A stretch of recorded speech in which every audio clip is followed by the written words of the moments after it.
ಅಂದರೆ ಈ vet waste ಏನಿದೆ ಅದನ್ನು ತಗೊಂಡೋಗಿ ಇವರು ಆರ್ಗ್ಯಾನಿಕ್ ಮೆನ್ಯೂರ್ ಮಾಡ್ಬೋದು, ಕಂಪ್ರೆಸ್ಡ್ ಬಯೋಗ್ಯಾಸ್ ಮಾಡ್ಬೋದು. ನಾವು ಆವಾಗ ಈ LPG ಯೂಸ್ ಮಾಡೋದನ್ನು ಕಮ್ಮಿ ಮಾಡ್ಬೋದು. ಕಂಪ್ರೆಸ್ಡ್ ಬಯೋಗ್ಯಾಸನ್ನು ತಂದು ರೆಸ್ಟೋರೆಂಟಿಗೆ ಅಥವಾ ಡೊಮೆಸ್ಟಿಕ್ ಯೂಸಿಗೆ ಎಲ್ಲದಕ್ಕೂ ಸಪ್ಲೈ ಮಾಡ್ಬೋದು ಸರ್ಕಾರ, ಅಥವಾ ಯಾರು ಪ್ರೈವೇಟ್ ಅವ್ರು ಮಾಡಿದರೆ ಪ್ರೈವೇಟ್ ಅವ್ರಿಗೆ ಕೊಟ್ಟರು ಮಾಡ್ತಾರೆ. ಆ್ಯಂಡ್ ಈ ಡ್ರೈ ವೇಸ್ಟನ್ನು ಇವರು ಬೇರೆ ಏನಾದ್ರು ರೀಯೂಸ್ ಮಾಡಿ ಏನಾದ್ರು ಮಾಡೋವಂಥದ್ದನ್ನು ಮಾಡ್ಕೋಬೋದು. ಇಡೀ ಕರ್ನಾಟಕ ಗೊಬ್ಬರನ ಬೆಂಗಳೂರಲ್ಲಿ ಬರೋ ತ್ಯಾಜ್ಯದಿಂದನೇ ಎಲ್ರಿಗೂ ಫ್ರೀ ಆಫ್ ಕಾಸ್ಟಲ್ಲಿ ಕೊಡ್ಬೋದು.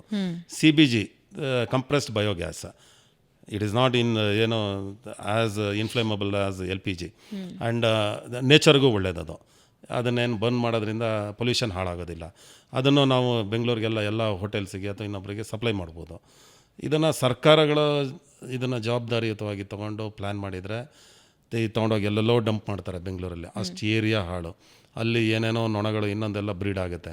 ಅದರ ಅಕ್ಕಪಕ್ಕ ಇರೋ ರೈತರು ಜನಗಳು ಎಲ್ಲರ ಜೀವನಗಳು ಹಾಳಾಗ್ತಾಯಿದೆ. ಇದರಿಂದ ವೇಸ್ಟ್ ಆಫ್ ಎವ್ರಿಥಿಂಗ್ ಆ್ಯಂಡ್ ಮನಿ ಎಲ್ಲದು ಜನರ ಜೀವನನೂ ಹಾಳಾಗ್ತಾಯಿದೆ.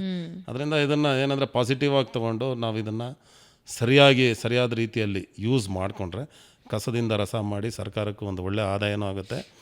ನಾಳೆ ದಿವಸ ಇದು ನಮ್ಮ ನೇಚರ್ಗೂ ತುಂಬ ಒಳ್ಳೆಯದಾಗುತ್ತೆ.